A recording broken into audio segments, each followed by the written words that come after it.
MCQ के माध्यम से कवर कर रहे हैं। ये हमारा 26वां दिन है जिसमें हम देखने वाले हैं झारखंड की विभिन्न शासन व्यवस्थाएं। स्वागत है दोस्तों आपका आपके अपने यूट्यूब चैनल परीक्षा हॉल्ट 247 में। अगर आप चैनल पर नए हैं तो चैनल को सब्सक्राइब करके बेल आइकन को जरूर दबाइएगा और ज़्यादा से ज़्यादा दोस्तों में परीक्षा हॉल्ट 247 को शेयर कीजिएगा। तो चलिए वीडियो को स्टार्ट करते हैं। हम देखेंगे झारखंड में विभिन्न शासन व्यवस्थाएं। क्या देखेंगे? झारखंड में विभिन्न शासन व्यवस्थाएं। सबसे पहला जो हमारा चैप्टर है मुंडा शासन व्यवस्था। कौन सा है? मुंडा शासन व्यवस्था। तो चलिए एक एक करके सवाल को देखते हैं, आपको केवल ध्यान से इसे सुनना है। देखिए मुंडा शासन व्यवस्था का जो सबसे पहला प्रश्न है, ये कहा जा रहा है कि इनमें से किस जनजाति की शासन व्यवस्था को मुंडा शासन व्यवस्था के नाम से जाना जाता है। तो मुंडा जनजाति की शासन व्यवस्था को मुंडा शासन व्यवस्था के नाम से जाना जाता है। मुंडा शब्द का सामान्य अर्थ क्या होता है? देखिए मुंडा शब्द का सामान्य अर्थ होता है विशिष्ट व्यक्ति। क्या होता है? मुंडा शब्द का सामान्य अर्थ होता है विशिष्ट व्यक्ति। और मुंडा शब्द का जो विशिष्ट अर्थ होता है वो क्या होता है? होता है वो राजनीतिक प्रमुख। क्या? राजनीतिक प्रमुख। मुंडा शब्द का सामान्य अर्थ विशिष्ट व्यक्ति तथा मुंडा शब्द का विशिष्ट अर्थ होता है राजनीतिक प्रमुख। ठीक है, राजनीतिक प्रमुख। देखिए यहां पर पूछा जाएगा, देखिए बहुत एक सामान्य अर्थ पूछा जा रहा है तो विशिष्ट व्यक्ति है, और विशिष्ट अर्थ पूछा जा रहा है तो राजनीतिक प्रमुख बताना होगा। मुंडा शासन व्यवस्था में गांव का प्रधान क्या कहलाता है? तो मुंडा शासन व्यवस्था में गांव का प्रधान मुंडा ही कहलाता है, याद रखिएगा। मुंडा शासन व्यवस्था में गांव का प्रधान मुंडा कहलाता है। मुंडा गांव के प्रधान के संबंध में इनमें से कौन सा कथन सत्य है? कहा जा रहा है कि कौन सा कथन सत्य है। देखिए मुंडा गांव के प्रधान के संबंध में जो कथन यहाँ पर दिए गए हैं, सबसे पहला है यह पद, मुंडा का जो पद होता है वंशानुगत होता है। बिल्कुल सही बात है, यह पद वंशानुगत होता है। ठीक है, दूसरा बात यहाँ पर यह लिखा गया है कि इसका प्रमुख कार्य क्या होता है? मुंडा का प्रमुख कार्य होता है गांव के लोगों से लगान वसूलना तथा गांव की विधि व्यवस्था को बनाए रखना तथा गांव के विवादों का निपटारा भी ये मुंडा करता है। तो मुंडा गांव का जो प्रधान होता है मुंडा, ये पद वंशानुगत होता है। प्रमुख कार्य इसका होता है गांव के लोगों से लगान वसूलना, गांव की विधि व्यवस्था को बनाए रखना तथा गांव के विवादों का निपटारा करना भी होता है। मुंडा के द्वारा निर्मित खेत को क्या कहा जाता है? देखिए मुंडाओं के द्वारा जो खेत बनाए जाते हैं उनके द्वारा, तो उसे खुटकट्टी भूमि कहा जाता है। याद रखिएगा, मुंडाओं के द्वारा खुटकट्टी भूमि कहा जाता है। ठीक है, मुंडाओं के द्वारा निर्मित खेत को खुटकट्टी। वह व्यक्ति जो खुटकट्टी भूमि को बनाता है उसे क्या कहा जाता है? देखिए जो व्यक्ति खुटकट्टी भूमि को बनाता है उसे कहा जाता है खूटकट्टीदार। क्या? खूटकट्टीदार कहा जाता है। वह व्यक्ति जो खुटकट्टी भूमि को बनाता है उसे कहा जाता है खूटकट्टीदार। मुंडा शासन व्यवस्था में खूट का अर्थ क्या होता है? देखिए मुंडा शासन व्यवस्था में खूट का अर्थ होता है परिवार। मुंडा शासन व्यवस्था में खूट का अर्थ होता है परिवार, याद रखिएगा। देखिए आगे है क्वेश्चन जो है कि मुंडा ग्राम पंचायत को किस नाम से जाना जाता है? मुंडा ग्राम पंचायत को किस नाम से जाना जाता है? तो याद रखना है आपको, हातू के नाम से जाना जाता है। मुंडा ग्राम पंचायत को हातू के नाम से जाना जाता है। मुंडा ग्राम पंचायत का प्रधान कौन होता है? मुंडा ग्राम पंचायत का प्रधान होता है आपका हातू मुंडा। देखिए मुंडा ग्राम पंचायत को किस नाम से जाना जाता है? हातू के नाम से जाना जाता है। मुंडा ग्राम पंचायत का प्रधान कौन होता है? हातू मुंडा होता है। हातू मुंडा होता है। आगे देखिए, पढ़ा या फिर पढ़ा के संबंध में कौन सा कथन झूठा है? देखिए पढ़ा या फिर पढ़ा के संबंध में कौन सा कथन झूठा है, ये पूछा जा रहा है। तो चलिए देखते हैं। पढ़ा जो है एक अंतर ग्रामीण पंचायत होती है। पढ़ा या फिर पढ़ा जो होता है एक अंतर ग्रामीण पंचायत होती है। बिल्कुल सही बात, मतलब कि कई गांवों से मिलकर बनी पंचायत को पढ़ा या फिर पढ़ा कहा जाता है। ये याद रखिएगा, मतलब अंतर ग्रामीण पंचायत होती है पढ़ा या फिर पढ़ा। ठीक है, इससे मुंडा जनजाति की सर्वोच्च न्यायपालिका, कार्यपालिका तथा विधायिका की संज्ञा दी जाती है। बिल्कुल सही बात है। और इस व्यवस्था में महिलाओं को उच्च स्थान प्रदान किया जाता है। देखिए इस व्यवस्था में महिलाओं को उच्च स्थान प्रदान नहीं किया जाता, याद रखिएगा, तो ये गलत हो जाएगा। ठीक है, मुंडा शासन व्यवस्था में जो पढ़ा व्यवस्था है उसमें महिलाओं को उच्च स्थान प्रदान नहीं किया जाता। ठीक है, इसके प्रमुख अधिकारी कुंवर, लाल तथा कारतो है। ठीक है, इसके जो प्रमुख अधिकारी होते हैं वो कुंवर, लाल तथा कारतो होते हैं। याद रखिएगा, पढ़ा या फिर पढ़ा के जो प्रमुख अधिकारी होते हैं कुंवर, लाल तथा कारतो होते हैं। ठीक है, आगे देखिए, पढ़ा पंचायत का सर्वोच्च अधिकारी कौन होता है? पढ़ा पंचायत का सर्वोच्च अधिकारी होता है पढ़ा राजा। क्या? पढ़ा पंचायत का सर्वोच्च अधिकारी होता है पढ़ा राजा। पढ़ा के इन अधिकारियों के बारे में गलत मिलान को पहचाने। देखिए सबसे पहले ठाकुर तो पढ़ा राजा का सहायक होता है। देखिए पढ़ा का जो हेड होता है वो पढ़ा राजा होता है और ठाकुर जो होता है वो पढ़ा राजा का सहायक होता है। बिल्कुल सही बात है। अच्छा, दीवान जो है वो पढ़ा राजा का मंत्री होता है। बिल्कुल सही बात है। दीवान जो होता है वो पढ़ा राजा का मंत्री होता है तथा पांडे जो होता है वो दस्तावेजों को रखने वाला अधिकारी होता है। और जो बरकंदाज, ये बरकंदाज जो होता है ये गांव का सिपाही होता है। गांव का सिपाही होता है ना कि गांव का वकील। ठीक है, ये गांव का सिपाही होता है ना कि गांव का वकील होता है। तो याद रखिएगा बरकंदाज गांव का सिपाही होता है। पढ़ा पंचायत की में गांव के सिपाही को क्या कहा जाता है? तो बरकंदाज कहा जाता है। क्या? पढ़ा पंचायत में गांव के सिपाही को बरकंदाज कहा जाता है। लाल कहा जाता है किसको? गांव के वकील को। क्या कहा जाता है? लाल कहा जाता है। सभा के वकील को लाल कहा जाता है। याद रखिएगा लाल किसे कहा जाता है? सभा के वकील को। पांडे किसे कहा जाता है? तो पांडे वही हमने देखा अभी दस्तावेज वगैरह डॉक्यूमेंट्स वगैरह को रखने वाला अधिकारी। तथा दारोगा कौन होता है? तो याद रखिएगा जो सभा होता है ना, पढ़ा सभा जो होता है उसकी कार्यवाही, उसका जो काम काज होता है उसका कंट्रोलर होता है। ठीक है, याद रखिएगा नियंत्रक होता है। जो सभा होता है उसकी कार्यवाही का नियंत्रक होता है दारोगा। लाल होता है सभा का वकील, बरकंदाज गांव का सिपाही होता है तथा पांडे दस्तावेजों को रखने वाला होता है। मुंडा शासन व्यवस्था में पढ़ा के सभा की कार्यवाही का नियंत्रण कौन करता है? तो दारोगा करता है। मुंडा कौन है भाई? तो मुंडा गांव का प्रधान होता है, बरकंदाज गांव का सिपाही होता है, पांडे डॉक्यूमेंट्स को रखने वाला अधिकारी होता है। ठीक है, मुंडा शासन व्यवस्था में पढ़ा सभा का वकील लाल कहलाता है। क्या कहलाता है? मुंडा सभा शासन व्यवस्था में पढ़ा सभा का वकील लाल कहलाता है। पांडे दस्तावेजों को रखने वाला अधिकारी होता है। गांव का सिपाही होता है बरकंदाज। तथा दीवान कौन होता है भाई? तो दीवान जो होता है ये पढ़ा राजा का मंत्री होता है। क्या? पढ़ा राजा का सहायक होता है। पढ़ा पंचायत स्थल को क्या कहा जाता है? देखिए पढ़ा पंचायत स्थल को याद रखिएगा पढ़ा पंचायत स्थल को अखरा कहा जाता है। क्या? पढ़ा पंचायत स्थल को अखरा कहा जाता है। मुंडा शासन व्यवस्था में नीचे दिए गए किसे गांव के सांस्कृतिक केंद्र की संज्ञा दी जा सकती है? मुंडा शासन व्यवस्था में किसे गांव के सांस्कृतिक केंद्र की संज्ञा दी जा सकती है? तो याद रखिएगा अखड़ा को दी जा सकती है। ठीक है, अखड़ा को दी जा सकती है। अब यहाँ पर कुछ वर्ड्स दिए गए हैं, चलिए इसको भी देख लेते हैं। हम तो ये जान गए कि गांव के सांस्कृतिक केंद्र की संज्ञा अखड़ा को दी जा सकती है। ये पढ़ा तो हम लोग जानते हैं एक अंतर ग्रामीण पंचायत है। ठीक है, पढ़ा का जो राजा होता है पढ़ा राजा कहलाता है। दीवान क्या है? पांडे क्या है? बरकंदाज, दारोगा, लाल, इन सबको हमने देख लिया। देखिए ये भूत खेता, ये भूत खेता क्या है? तो भूत खेता मतलब भूत प्रेत। यहां से कैसा समझ में आ रहा है? भूत प्रेत। तो भूत प्रेत से बचाने के लिए, भूत प्रेत से बचाने के लिए एक प्रकार की पूजा करी जाती है। क्या? भूत प्रेतों से के प्रकोप से बचने के लिए एक प्रकार की पूजा मुंडा शासन व्यवस्था या मुंडाओं में किया जाता है। ठीक है, मुंडा जनजाति में किया जाता है भूत प्रेत को बचाने के लिए। तो इसके लिए जो गांव का जो धार्मिक प्रधान होता है जिसे पाहन कहा जाता है। मुंडाओं के गांव का जो धार्मिक प्रधान होता है उसे पाहन कहते हैं। और पाहन को एक एक एक जमीन दिया जाता है। इसमें भूत के एक जमीन दी जाती है कि आप का एक काम कीजिए, इस जमीन को लीजिए, उसके बाद इसका जो भी इससे फसल वगैरह होगा उससे आप जो भी इनकम होगा उसको इसी पूजा में लगाइएगा। तो वो जो जमीन दी जाती है उसे भूत खेता कहा जाता है। याद रखिएगा। चलिए, पढ़ा पंचायत को प्रधान को क्या कहा जाता है? पढ़ा पंचायत के प्रधान को क्या कहा जाता है भाई? तो पढ़ा पंचायत के प्रधान को मानकी कहा जाता है। क्या? पढ़ा पंचायत के प्रधान को मानकी कहा जाता है। अच्छा, पढ़ा पंचायत का सर्वोच्च अधिकारी कौन था? पढ़ा पंचायत का सर्वोच्च अधिकारी कौन था? तो पढ़ा राजा। लेकिन पढ़ा पंचायत का प्रधान जो है वो आपका मानकी है। क्या?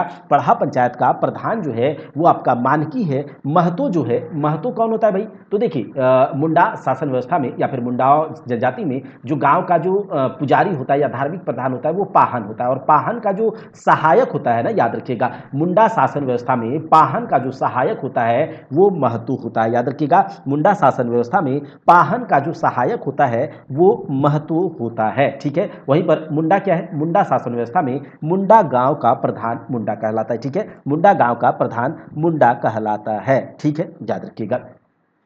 मानकी का पद क्या होता है? देखिए मानकी किसे कहा जाता है? तो पढ़ा हमने भी देखा, मानकी जो होता है वो पढ़ा पंचायत का प्रधान होता है। मानकी क्या होता है? पढ़ा पंचायत का प्रधान होता है। और मानकी मतलब जो हम देखें कि मानकी पढ़ा पंचायत, और इसका पद कैसा होता है? तो इसका पद वंशानुगत ही होता है, यानी कि मानकी का जो पद होता है वंशानुगत, तो बाप का बेटा उसका बेटा इस तरह से बनेगा। ठीक है, चलिए मुंडा गांव के धार्मिक प्रधान को क्या कहा जाता है? पाहन कहा जाता है। मुंडा गांव के धार्मिक प्रधान को क्या कहा जाता है? पाहन कहा जाता है। और पाहन का जो सहायक होता है वो यहाँ पर मुंडा में महतो होता है। कौन होता है? पाहन का जो सहायक होता है वो महतो होता है। ठीक है, आगे देखिए, मुंडा जनजाति में गांव को भूत प्रेत से बचाने के लिए पाहन को दी जाने वाली पूजा पाठ के बदले उसे दी जाने वाली भूमि को क्या कहा जाता है? भूत खेता। हमने भी देखा था। ठीक है, आगे देखिए, कहा जा रहा है मुंडा जनजाति की शासन व्यवस्था में पाहन को दी जाने वाली लगान मुक्त भूमि को क्या कहा जाता है? देखिए मुंडा जनजाति में पाहन को जो लगान मुक्त भूमि दी जाती है उसे कहा जाता है आपका डाली कटारी भूमि। देखिए एक भूमि जो कि भूत प्रेत से बचाने के लिए एक भूमि दी जाती है भूत केता भूमि, और एक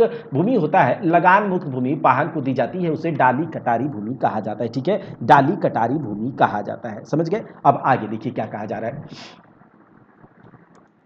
मुंडा शासन व्यवस्था में पाहन का सहायक कौन होता है? तो मुंडा शासन व्यवस्था में पाहन का सहायक होता है महतो। बरकंदाज जो पढ़ा पंचायत व्यवस्था में, मुंडा शासन व्यवस्था में ही तो पढ़ा पंचायत में जो गांव का सिपाही होता है वो बरकंदाज होता है। मानकी कौन होता है भाई? तो मानकी हमने देखा कि पढ़ा पंचायत का प्रधान होता है। भूत केता के बारे में भी हमने देखा। तो एक एक ऑप्शन पर भी हम लोग चर्चा कर ही ले रहे हैं। आगे देखिए, मुंडा शासन व्यवस्था में महतो का प्रमुख कार्य क्या है? मुंडा शासन व्यवस्था में महतो का प्रमुख कार्य क्या है भाई? तो मुंडा शासन व्यवस्था में महतो का प्रमुख कार्य है, देखिए महतो कौन होता है? तो पाहन का सहायक होता है। अब पाहन कोई संदेश अगर गांव वालों को देना चाहता है तो वो काम कौन करेगा? महतो करेगा। तो ग्रामीणों को संदेश पहुंचाने का काम कौन करता है? महतो करता है। मुंडा शासन व्यवस्था में भूत खेता क्या है? मुंडा शासन व्यवस्था में भूत खेता क्या है भाई? तो मुंडा शासन व्यवस्था में भूत प्रेत के प्रकोप से बचाने के लिए पाहन द्वारा विशेष प्रकार की पूजा कराने के लिए उसको जो भूमि दी जाती है उसे भूत खेता कहा जाता है। अच्छा, इनमें से कौन पढ़ा पंचायत का सर्वोच्च अधिकारी होता है? तो पढ़ा पंचायत का सर्वोच्च अधिकारी पढ़ा राजा होता है। कौन सा कथन सत्य है? मुंडा जनजाति में महिलाओं को प्रशासन के संचालन में बराबरी का स्थान प्राप्त है, ये बिल्कुल गलत है। मुंडा जनजाति में महिलाओं को प्रशासन के संचालन में बराबरी का स्थान प्राप्त नहीं है। आगे देखिए, अखड़ा मुंडा जनजाति में गांव का सांस्कृतिक केंद्र है, बिल्कुल ये सही है। मुंडा जनजाति में गांव में शांति बनाए रखने के लिए बलि दी जाने की व्यवस्था है, बिल्कुल सही। अच्छा, पुजार जो होता है वो पाहन का सहायक होता है। अब यहाँ पर यह भी याद रख लीजिएगा कि हमने देखा अभी कि महतो जो होता है वो पाहन का सहायक होता है, तो पुजार कौन है भाई? तो पुजार भी पाहन का सहायक होता है, उसके कामकाज में हाथ बटाता है। और पुजार को पनभरा भी कहा जाता है। ठीक है, पनभरा भी कहा जाता है, याद रखिएगा। पाहन का सहायक होता है और पुजार या फिर पनभरा कुछ कह लीजिए। तो हमने ये मुंडा शासन व्यवस्था देख लिया। अब है हमारा नागवंशी शासन व्यवस्था। क्या? नागवंशी शासन व्यवस्था। अच्छा, नागवंशी शासन व्यवस्था के प्रथम शासक कौन थे? तो नागवंशी शासन व्यवस्था के प्रथम शासक थे फनी मुकुट राय। क्या? नागवंशी शासन व्यवस्था के प्रथम शासक थे फनी मुकुट राय। ठीक है, नागवंशी राजाओं के द्वारा मुगल शासकों को दिए जाने वाला कर, जिसे कि नजराना कहा जाता था, उसको क्या कहा जाता, या सॉरी, मुगल शासक को दिया जाता जो कर दिया जाता था नजराना के तौर पर, उसको क्या कहा जाता था? देखिए उसे कहा जाता था माल गुजारी। क्या कहा जाता था? माल गुजारी। चलिए आगे देखते हैं, मानकी लोगों को नागवंशी शासक के द्वारा किस नाम से जाना जाता था? मानकी लोगों को नागवंशी शासकों द्वारा किस नाम से जाना जाता था? तो याद रखिएगा भुइंयर। क्या? भुइंयर। अभी हमने देखा मानकी के बारे में, आप पीछे देखा, तो मानकी लोगों को नागवंशी शासकों के द्वारा भुइंयर के नाम से जाना जाता था। नागवंशी शासन व्यवस्था का प्रारंभ कब हुआ? तो नागवंशी शासन व्यवस्था का प्रारंभ होता है प्रथम शताब्दी में। नागवंशी शासन व्यवस्था का प्रारंभ कब होता है? तो प्रथम शताब्दी में होता है। ठीक है, याद रखिएगा। आगे देखिए, किस शासन व्यवस्था के बाद नागवंशी शासन व्यवस्था की शुरुआत की गई? तो किस शासन व्यवस्था के बाद नागवंशी शासन व्यवस्था की शुरुआत करी गई? तो याद रखिएगा, मुंडा शासन व्यवस्था के बाद। सबसे पहला शासन व्यवस्था मुंडा शासन व्यवस्था, और मुंडा शासन व्यवस्था के बाद नागवंशी शासन व्यवस्था की शुरुआत करी जाती है। ठीक है, नागवंशी शासक फनी मुकुट राय ने, नीचे दिए गए, नागवंशी शासक फनी मुकुट राय ने किस स्थान को अपनी राजधानी बनाई थी? ठीक है, तो नागवंशी शासक फनी मुकुट राय ने सुतियांबे को अपनी राजधानी बनाई थी। किसे? सुतियांबे को अपनी राजधानी बनाई थी। देखिए यह जो मुंडा शासन व्यवस्था है, मुंडा राज के बाद स्थापित किया गया। फनी मुकुट राय ने सुतियांबे को अपनी राजधानी के रूप में स्थापित किया, बिल्कुल सही बात है, ये सब याद रखिएगा। ठीक है, अब आगे देख लेते हैं। कहा जा रहा है नागवंशी शासन व्यवस्था में आम जनता से कर वसूलने की जिम्मेदारी किसे प्रदान की गई थी। तो नागवंशी शासन व्यवस्था में आम जनता से कर वसूली जाती थी किसके द्वारा, मानकी के द्वारा। किसके द्वारा, मानकी के द्वारा। नियमित मालगुजारी न देने के कारण नीचे दिए गए किस नागवंशी शासक को मुगलों के द्वारा कैद कर लिया गया था। तो ये किया गया था दुर्जन साल को। दुर्जन साल जो कि नियमित मालगुजारी जो कि वो लोग देते थे, कर या फिर टैक्स जो बोलिए, नजराना बोलिए, तो दुर्जन साल को कैद कर लिया गया था किसके द्वारा, मुगलों के द्वारा। किस मुगल शासक ने नियमित कर न देने के कारण नागवंशी शासक दुर्जन साल को बंदी बनाने का आदेश दिया था। तो ये था आपका जहांगीर। किसने, जहांगीर ने ऐसा किया था। किसने किया था, जहांगीर ने ऐसा किया था। चलिए आगे देखते हैं। 1765 ईस्वी की बात है। ईस्ट इंडिया कंपनी को बिहार, बंगाल और उड़ीसा की इसी की दीवानी मिलने के पश्चात नागवंशी शासक किसके प्रति उत्तरदायी हो गए। तो नागवंशी शासक जो थे वो किसके प्रति, नागवंशी शासन किसके प्रति उत्तरदायी हो गए। तो याद रखिएगा वो हो गए पटना काउंसिल के प्रति। ठीक है, पटना काउंसिल के प्रति। देखिए अब आगे हम लोग देखते हैं। ये तो नागवंशी शासन व्यवस्था हमारा हो गया। अब हम देखते हैं ढोकलो। एक मिनट। पंचायत शासन व्यवस्था। क्या, पढ़ा पंचायत शासन व्यवस्था। पढ़ा पंचायत शासन व्यवस्था। चलिए इसको देखते हैं एक करके। देखिए पढ़ा पंचायत शासन व्यवस्था, पढ़ा पंचायत शासन व्यवस्था का संबंध किस जनजाति समुदाय से है। तो याद रखिएगा उरांव जनजाति समुदाय से है। पढ़ा पंचायत शासन व्यवस्था का संबंध उरांव जनजाति से है। उरांव जनजाति में ग्राम प्रधान को क्या कहा जाता है। तो उरांव जनजाति में ग्राम प्रधान को क्या कहा जाता है, याद रखिएगा उरांव जनजाति में ग्राम प्रधान को महतो कहा जाता है। देखिए यहां पर थोड़ा सा कंफ्यूजन हो सकता है, तो इसे बार बार आप देखिएगा। ठीक है, बार बार सुनिएगा, क्योंकि देखिए अभी हमने देखा था मुंडा जनजाति शासन व्यवस्था में। तो मुंडा जनजाति शासन व्यवस्था में जो पाहन होता था गांव का धार्मिक प्रधान, उसका सहायक कौन था, महतो और एक पुजार था। ठीक है, और यहां पर देखिए उरांव जनजाति में जो ग्राम प्रधान है इसे महतो कहा जाता है। तो ये थोड़ा सा कंफ्यूजन हो सकता है, तो इसे बार बार देखिएगा। उरांव जनजाति में जो ये महतो कहा जाता है। अच्छा, पढ़ा पंचायत शासन व्यवस्था में महतो के संबंध में कौन सा कथन असत्य है, कौन सा कथन झूठा है। तो देखिए यह गांव का प्रधान होता है, बिल्कुल सही बात है। महतो उरांव जनजाति में, उरांव जनजाति शासन व्यवस्था में, या फिर ये कहें कि पढ़ा पंचायत शासन व्यवस्था में गांव का प्रधान होता है, गांव के स्तर के मामलों का ये निपटारा करता है। ठीक है, ये भी बिल्कुल सही बात है। जो महतो होता है वो गांव के स्तर पर, मतलब गांव के स्तर पर जो भी मामले होते हैं उसका निपटारा करता था। ठीक है, करता है। और महतो के पास प्रशासनिक एवं न्यायिक दोनों प्रकार के अधिकार होते हैं। तो ये दोनों तीनों सही हो जाएगा। ठीक है, उरांव जनजाति में महतो का सहयोगी क्या कहलाता है। तो उरांव जनजाति में महतो का जो सहयोगी होता है वो मांझी कहलाता है। क्या, मांझी कहलाता है, याद रखिएगा। उरांव जनजाति में महतो का जो सहयोगी होता है वो क्या कहलाता है, तो वो मांझी कहलाता है। अच्छा, यहां पर एक पाहन भी आपको दिख रहा है। क्या, उरांव जनजाति शासन व्यवस्था या फिर पढ़ा पंचायत शासन व्यवस्था में जो पाहन होता है उसका भी कुछ नाम है क्या। तो देखिए यह गांव का धार्मिक प्रधान, मतलब जो पाहन होता है ये भी उरांव जनजाति शासन व्यवस्था में या फिर पढ़ा पंचायत शासन व्यवस्था में पाहन को धार्मिक प्रधान कहा जाता है। गांव का धार्मिक प्रधान, ठीक है, पाहन को कहा जाता है। उसके बाद देखिए उपनायक दिया गया है। ठीक है,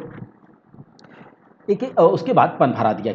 तो हमने पनभरा के बारे में देखा था मुंडा जनजाति शासन व्यवस्था में कि ये पाहन का सहायक होता था। किसमें, मुंडा जनजाति शासन व्यवस्था में पुजार या फिर पनभरा। ठीक है, तो ये भी याद रख लीजिएगा साथ के साथ। आगे देखिए कौन महतो के पंचायती आदेशों को लोगों तक पहुंचाने का काम करता है। अच्छा, महतो के पंचायती जो भी आदेश होता है उसको लोगों तक पहुंचाने का काम कौन करता है। तो ये देखिए ये करता है आपका मांझी। कौन, मांझी करता है। जैसे कि हम उसमें देखे थे कि जो पाहन का सहायक कौन होता था, महतो होता था मुंडा जनजाति में, और उसका काम होता था गांवों तक संदेश पहुंचाना। तो यहाँ पर भी जो कि धार्मिक प्रधान मांझी जो होता है वो किसका, महतो का सहयोगी होता है, महतो का सहयोगी होता है। तो ये मांझी का काम होता है गांव तक लोगों को पहुंचाना, महतो का सहयोगी। और यहाँ पर महतो कौन है, गांव का प्रधान है। ठीक है, गांव का प्रधान है। अब देखिए पढ़ा पंचायत शासन व्यवस्था में कई गांव से मिलकर बनी अंतर ग्रामीण पंचायत को क्या कहा जाता है। तो पढ़ा पंचायत शासन व्यवस्था में भी कई गांवों से मिलकर बनी अंतर ग्रामीण पंचायत को क्या कहा जाता है, पढ़ा ही कहा जाता है। क्या कहा जाता है, पढ़ा ही कहा जाता है। इसे भी याद रख लीजिएगा। ठीक है, पढ़ा ही कहा जाता है, जिसमें कि 5, 7, 11, 21 तथा 22, 5, 7, 11, 21 या फिर 22 गांव से मिलकर बनी पंचायत को पढ़ा पंचायत कहा जाता है। ठीक है, पढ़ा पंचायत कहा जाता है। खुटकट्टी के बारे में हमने देखा हुआ है, अखड़ा के बारे में देखा हुआ है, भूतखेता के बारे में। देखिए पढ़ा पंचायत शासन व्यवस्था की अंतर ग्रामीण पंचायत, पढ़ा कितने स्तरों में विभक्त होता है। देखिए पढ़ा पंचायत शासन व्यवस्था की अंतर ग्रामीण पंचायत जो पढ़ा कहलाता है वो कितने स्तरों में विभक्त होता है। तो याद रखिएगा ये होता है आपके तीन स्तरों में विभक्त, तीन स्तरों में विभक्त होता है। कितने स्तरों में? तीन स्तरों में विभक्त होता है। देखिए, एक सबसे पहला निम्न स्तर का, ठीक है, निम्न स्तर, उसके बाद होता है आपका मध्य स्तर तथा लास्ट होता है आपका उच्च स्तर। तीन स्तरों में पढ़ा पंचायत शासन व्यवस्था में पढ़ा पंचायत को विभक्त किया जाता है। तीन लेवल होते हैं इसके, निम्न तथा उच्च स्तर में, ठीक है, ये सब होता है, तीन स्तर में विभाजित होते हैं। पढ़ा पंचायत शासन व्यवस्था के संबंध में कौन सा कथन सत्य है? पढ़ा पंचायत शासन व्यवस्था के संबंध में कौन सा कथन सत्य है पूछा जा रहा है। तो चलिए एक एक करके देखते हैं। पंचायत की कार्यवाही में केवल पुरुषों की भागीदारी होती है। पढ़ा पंचायत शासन व्यवस्था, या फिर आप क्या बोलेंगे, उरांव पंचायत शासन, उरांव जनजाति शासन व्यवस्था, ठीक है। अच्छा, पंचायत की कार्यवाही में केवल पुरुषों की भागीदारी होती है, बिल्कुल सही बात है। पंचायत की कार्यवाही में केवल महिलाओं की भागीदारी होती है, तो यहाँ पर देखिए, यहाँ पर ये हो जाएगा कि पंचायत, जो पढ़ा पंचायत शासन व्यवस्था है, उसमें पुरुष तथा महिला दोनों की भागीदारी होती है, ठीक है। आप इसको करेक्ट कर लीजिएगा कि इसमें पुरुष, पढ़ा पंचायत शासन व्यवस्था में पुरुष तथा महिलाओं दोनों की भागीदारी होती है, मतलब कि दोनों को म्यूचुअल तरीके से इसमें भाग लेते हैं, पुरुष तथा महिलाएं, ठीक है। अच्छा, पढ़ा पंचायत शासन व्यवस्था में दो या दो से अधिक गाँव के बीच के विवादों का समाधान कौन करता है? तो पढ़ा पंचायत शासन व्यवस्था में दो या दो से अधिक गाँव के बीच विवादों का समाधान पढ़ा करता है, क्योंकि पढ़ा क्या है, अंतर ग्रामीण पंचायत है। दो या दो से अधिक गांव के पंचायत को मिला करके पढ़ा पंचायत बनाया जाता है, तो इससे यही भाग लेगा, ठीक है, तो पढ़ा हो जाएगा। पढ़ा पंचायत का प्रमुख कौन होता है? तो पढ़ा पंचायत का प्रमुख होता है पढ़ा राजा, ठीक है। पढ़ा पंचायत का प्रमुख, जैसा कि हमने उसमें देखा था, तो वो भी पढ़ा राजा है, ठीक है। पढ़ा पंचायत शासन व्यवस्था में जिस मामले का निपटारा ग्राम के स्तर पर नहीं होता है, मतलब विलेज लेवल पर अगर नहीं होता है, तो इसे किसे ट्रांसफर कर दिया जाता है, किसको हस्तांतरित कर दिया जाता है? तो याद रखिएगा, ये पढ़ा राजा को हस्तांतरित कर दिया जाता है। देखिए, अगर गांव के लिए पढ़ा पंचायत शासन व्यवस्था, यानी कि उराव जनजाति का शासन व्यवस्था, उराव जनजाति में जो गांव का प्रधान होता है महतो कहलाता है, और अगर महतो से कोई काम नहीं हो पाया तो वो पढ़ा राजा को भेज देता है, ठीक है। क्या आप देखिए इसे आगे, देखिए, पढ़ा पंचायत शासन व्यवस्था में से कौन सर्वोच्च न्यायालय की तरह कार्य करता है? तो सर्वोच्च न्यायालय की तरह कार्य पढ़ा दीवान करता है। कौन? पढ़ा दीवान सर्वोच्च न्यायालय की तरह कार्य करता है। देखिए, पढ़ा पंचायत शासन व्यवस्था में पढ़ा राजा अनिर्णित मामलों को इनमें से किसे स्थानांतरित कर दिया जाता है, हस्तांतरित कर दिया जाता है? तो ये किया जाता है आपके पढ़ा दीवान को, ठीक है, पढ़ा दीवान को, याद रखिएगा। देखिए, पढ़ा पंचायत शासन व्यवस्था में पढ़ा राजा से जो मामले नहीं हो पाते हैं सही से, मतलब फिक्स नहीं हो पाते हैं,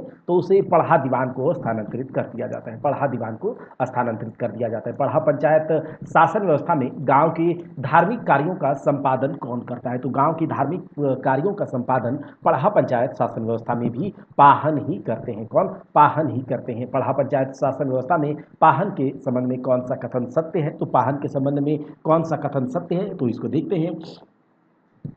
पाहन का जो पद महिलाओं को भी दिया जा सकता है, तो ऐसी बात नहीं है कि पाहन का पद महिलाओं को भी दिया जा सकता है, नहीं। पाहन का पद केवल कुंवारे व्यक्ति को दिया जाएगा, ऐसा नहीं है। पाहन का पद केवल शादीशुदा व्यक्ति को ही दिया जाता है, तो याद रखिएगा, ये बिल्कुल सही बात है कि पाहन का पद केवल शादीशुदा व्यक्ति को दिया जाता है। पाहन पढ़ा पंचायत शासन व्यवस्था में गांव का पुजारी होता है, गांव का धार्मिक प्रधान होता है, और पाहन को जो एक भूमि दी जाती है उसे पहनई भूमि कहा जाता है, ठीक है। पाहन को जो पढ़ा पंचायत शासन व्यवस्था में एक भूमि दी जाती है उसे पहनई भूमि कहा जाता है। पढ़ा पंचायत शासन व्यवस्था में पाहन को दी जाने वाली भूमि पहनई भूमि कहलाती है।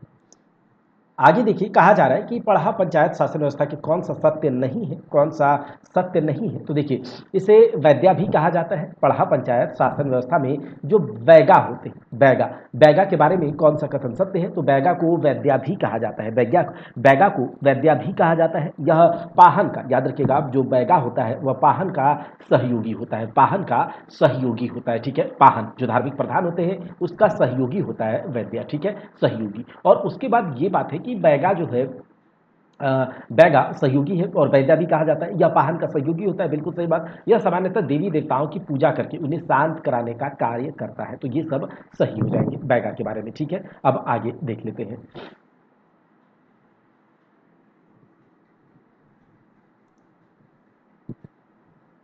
पढ़ा पंचायत शासन व्यवस्था में महतों से पूर्व गांव का पुरोहित व लौकिक प्रधान कौन होता है? देखिए, पढ़ा पंचायत शासन व्यवस्था में महतों से पहले गांव का पुरोहित व लौकिक प्रधान होता है बैगा। कौन? गांव का पुरोहित तथा लौकिक प्रधान कौन होता है? बैगा होता है। बैगा पाहन का सहयोगी होता है। बैगा जिसे वैद्या भी कहा जाता है, वैद्या भी कहा जाता है, ठीक है। गांव के ये और महतों से पहले यही होता है, गांव का लौकिक प्रधान। पढ़ा पंचायत शासन व्यवस्था में डाडा पढ़ा के बारे में कौन सा कथन सत्य है? देखिए, ये डाडा पढ़ा क्या है? तो डाडा पढ़ा भी कई गांवों से मिलकर बनाया जाता है, एक ऑर्गेनाइजेशन है डाडा पढ़ा भी। इसमें बहुत से गांव मिलकर के काम करते हैं, तो डाडा पढ़ा है। इसमें पढ़ा के प्रत्येक गांव को सदस्यता के रूप में अधिकार और दर्जा दिया जाता है, बिल्कुल सही बात है। और इसमें पदों के अनुरूप अधिकार, कर्तव्य और पहचान चिन्ह दिया जाता है। तो जो डाडा पढ़ा होता है ये भी कई गांव से मिलकर बनता है, ठीक है। कई गांव से मिलकर बना जाने वाला एक संगठन कह सकते हैं। और यह मतलब इस प्रत्येक गांव को जो सदस्यता के रूप में अधिकार और कुछ दर्जे दिए जाते हैं, लेवल दिया जाता है,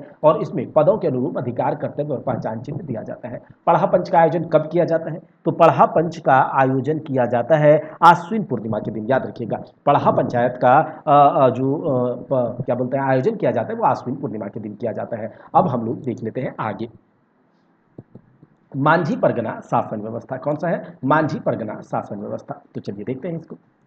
मांझी परगना शासन व्यवस्था का संबंध किस जनजाति से है? तो ये याद रखिएगा, मांझी परगना शासन व्यवस्था का संबंध संथाल जनजाति से। किस जनजाति से? संथाल जनजाति से है। संथालों के द्वारा नीचे दिए गए किस जनजाति से मांझी परगना शासन व्यवस्था ग्रहण किया गया है? तो मांझी परगना शासन व्यवस्था सौरिया पहाड़िया से ग्रहण किया गया है संथालों के द्वारा। देखिए, संथालों की शासन व्यवस्था, मांझी परगना शासन व्यवस्था किससे ग्रहण किया गया? इस व्यवस्था को किसके द्वारा, किससे लिया गया है? तो सौरिया पहाड़िया जनजाति से। मांझी परगना शासन व्यवस्था में ग्राम पंचायत का प्रधान जो होता है वो आपका होता है मांझी होता है। मांझी परगना शासन व्यवस्था में गांव का प्रधान होता है मांझी, ठीक है। ये बहुत इंपॉर्टेंट है, ध्यान से सुनते रहिएगा, एक बार दो बार सुनिएगा, तभी जाकर आप कंफ्यूजन दूर होगा आपका और आप आंसर सही कर पाएंगे, ठीक है। निम्न में से कौन एक मांझी का प्रमुख कार्य नहीं है? देखिए, मांझी का प्रमुख कार्य नहीं है ये पूछा जा रहा है। तो मांझी जो है यह गांव के पर्व त्योहारों तथा अन्य उत्सवों का आयोजन कराता है, ये गलत है इसमें। और ये बात हो रही है किसके बारे में? मांझी परगना शासन व्यवस्था के बारे में, जिसमें कि संथालों की ये शासन व्यवस्था है, संथालों की शासन व्यवस्था है। और मांझी जो होता है गांव का प्रधान होता है, ये कहे या यूं कहें कि गांव में जो एक पंचायत होती है उसका प्रधान होता है मांझी संथालों में, ठीक है। तो ये जो मांझी है ये पर्व त्योहार या अन्य उत्सव का आयोजन नहीं करता है, इसलिए ये गलत हो जाएगा, ठीक है। आगे देखिए, ये नहीं है। यह गांव के जमीन जायदाद से जुड़े विवादों का निपटारा करता है। संथाल शासन व्यवस्था में मांझी जो होता है गांव से जुड़े जमीन जायदाद वगैरह का, इन सब का समस्या का समाधान करता है, लगान वसूलता है, बिल्कुल सही बात है। यह विवाह संबंधों को स्थापित कराने का कार्य भी करता है, विवाह संबंधों को स्थापित कराने का कार्य भी करता है, तो ये भी सही है, ठीक है। आगे देख लेते हैं। आगे देखिए, मांझी के कार्यों के सफल संचालन में उसे कौन सहयोग प्रदान करता है? तो उसे सहयोग प्रदान करता है आपका जोग मांझी। देखिए, मांझी परगना शासन व्यवस्था में जो मांझी का कार्य होता है उसमें सहायक उसके कौन होता है? जोग मांझी होता है। जोग मांझी की जो अनुपस्थित होते हैं तो उसके दायित्व का निर्वहन कौन करता है? तो जोग मांझी की अनुपस्थिति में जोग प्राणिक, याद रखिएगा, जोग प्राणिक जोग मांझी। देखिए, जोग मांझी की अनुपस्थिति में उसके दायित्व का निर्वहन करता है जोग प्राणिक, ठीक है। जोग प्राणिक, ठीक है, याद रखिएगा, जोग प्राणिक करता है। आगे देखिए,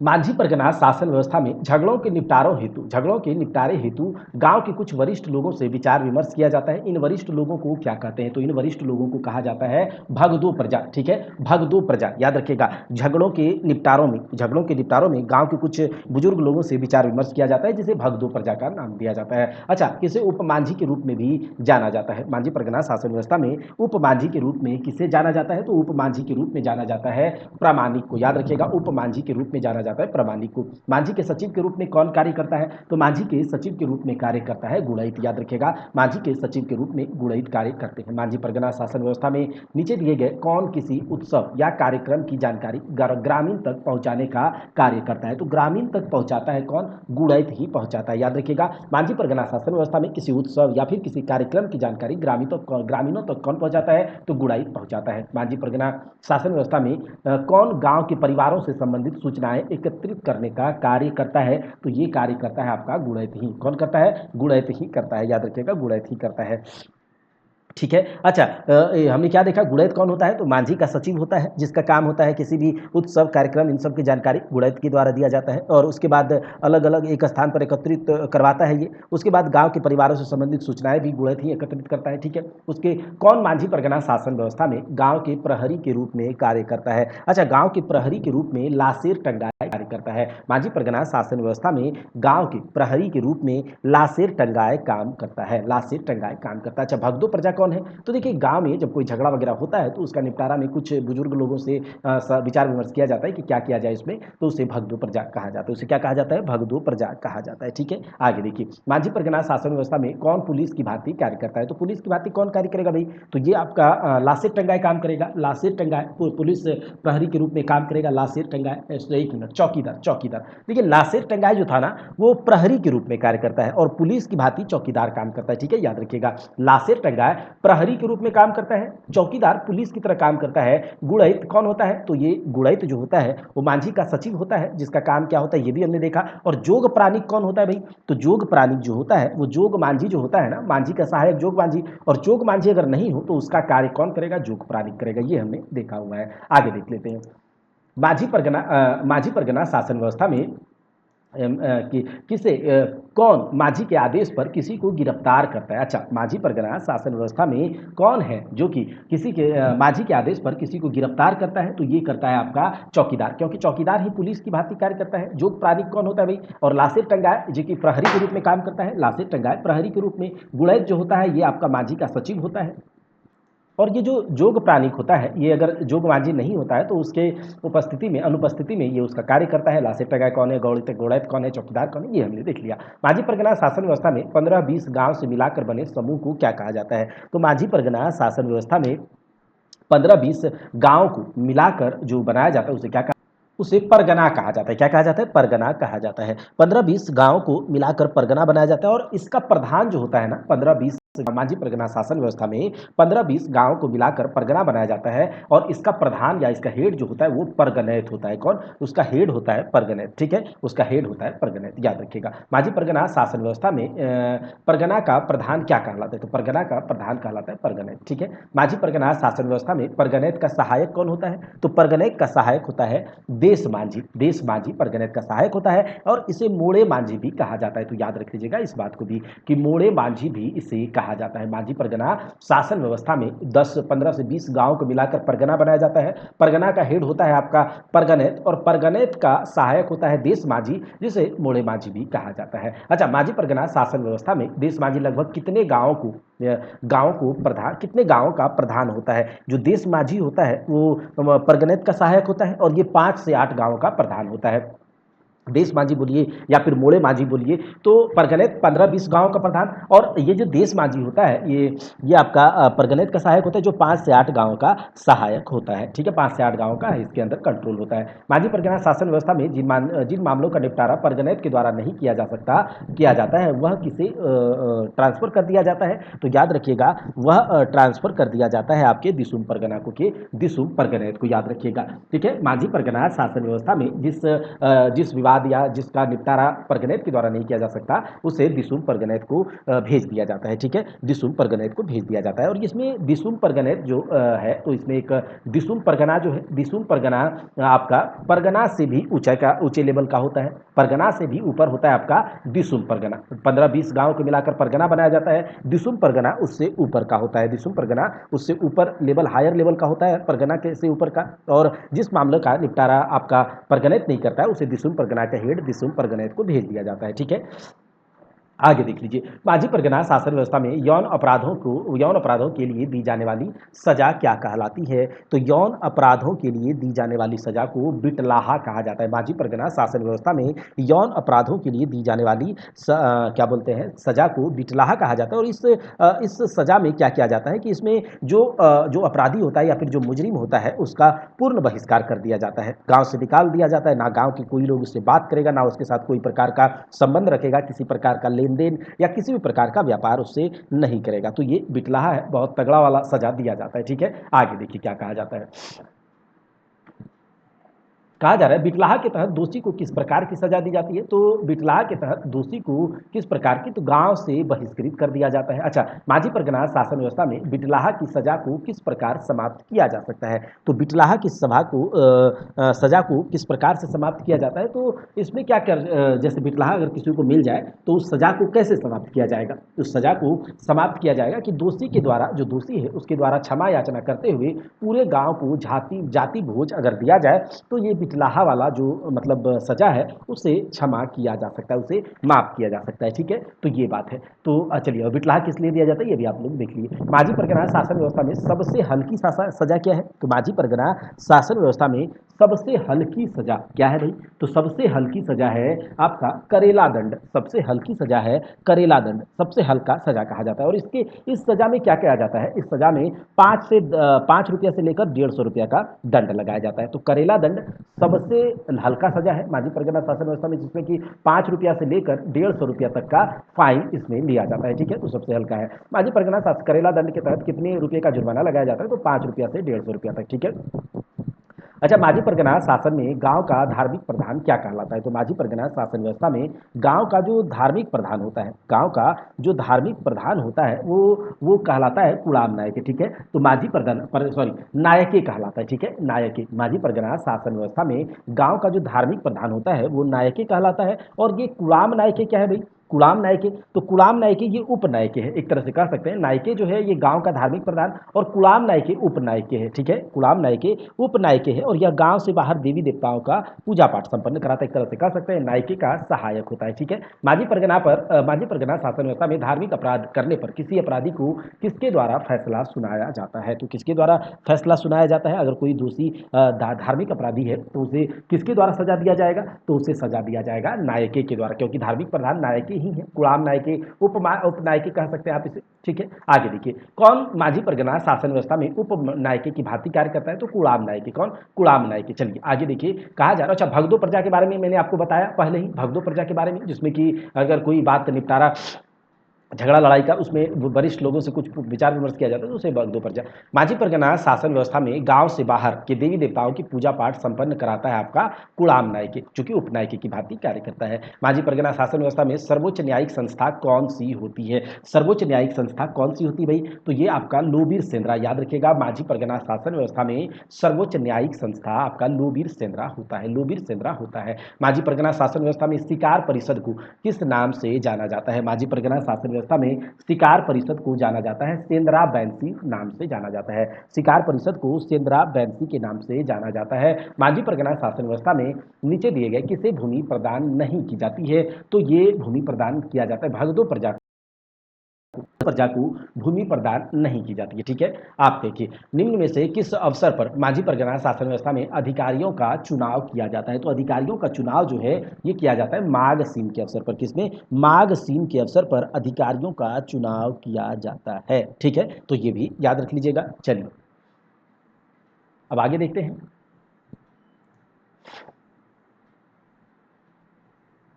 निम्न में से किस नियम के आधार पर संथाल जनजाति की माझी परगना शासन व्यवस्था को कानूनी मान्यता प्रदान की गई है। क्या बोलते हैं कि किस जनजाति, किस नियम के आधार पर। तो ये नियम है आपका यूल रूल्स। ठीक है, यूल रूल्स, विल्किंसन रूल्स नहीं, सीएनटी एक्ट, बल्कि यूल रूल्स के तहत माझी परगना शासन व्यवस्था को कानूनी मान्यता प्रदान की गई है यूल रूल्स के मुताबिक। ठीक है, संथाल जनजाति में माह को किस नाम से जाना जाता है। तो माह को जाना जाता है बोंगा के नाम से। संथाल जनजाति में माह को बोंगा के नाम से जाना जाता है। आगे देख लीजिए, संथाल जनजाति में किस माह से वर्ष की शुरुआत की जाती है। तो किस माह से वर्ष की शुरुआत की जाती है। तो माघ बोंगा। क्या, माघ बोंगा माघ बोंगा माह से वर्ष की शुरुआत की जाती है। चलिए आगे देखते हैं।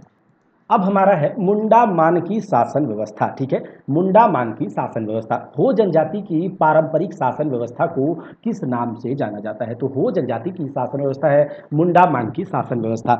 हो जनजाति की शासन व्यवस्था है मुंडा मानकी शासन व्यवस्था। अच्छा, किस शासन व्यवस्था को भारत की प्रथम गणतांत्रिक व्यवस्था के रूप में जाना जाता है? किस शासन व्यवस्था को भारत की प्रथम गणतांत्रिक व्यवस्था के रूप में जाना जाता है? तो याद रखिएगा, मुंडा मानकी शासन व्यवस्था, जो कि हो जनजाति की शासन व्यवस्था कहलाती है। मुंडा मानकी शासन व्यवस्था को किस अंग्रेज अधिकारी के द्वारा मान्यता प्रदान की गई थी? तो ये किया गया था आपके विल्किंसन के द्वारा। मुंडा मानकी शासन व्यवस्था को, जो कि हो जनजाति की शासन व्यवस्था है, इसे विल्किंसन के द्वारा इसे का मान्यता प्रदान की गई थी। मुंडा मान की शासन व्यवस्था में गांव का प्रधान कौन होता है? तो मुंडा मान की शासन व्यवस्था में गांव का प्रधान होता है मुंडा, ठीक है, जो कि हो जनजाति की शासन व्यवस्था है। तो यहाँ से कंफ्यूज नहीं होइएगा। मुंडा मान की शासन व्यवस्था में गांव का जो प्रधान होता है वो मुंडा कहलाता है, ठीक है। अच्छा, मुंडा मान की शासन व्यवस्था में मुंडा निम्न में से कौन सा कार्य करता है? अच्छा, कौन सा कार्य करता है? तो याद रखिएगा, ये प्रशासनिक कार्य, न्यायिक कार्य और राजस्व वसूली, तो रेवेन्यू वगैरह सब कुछ ये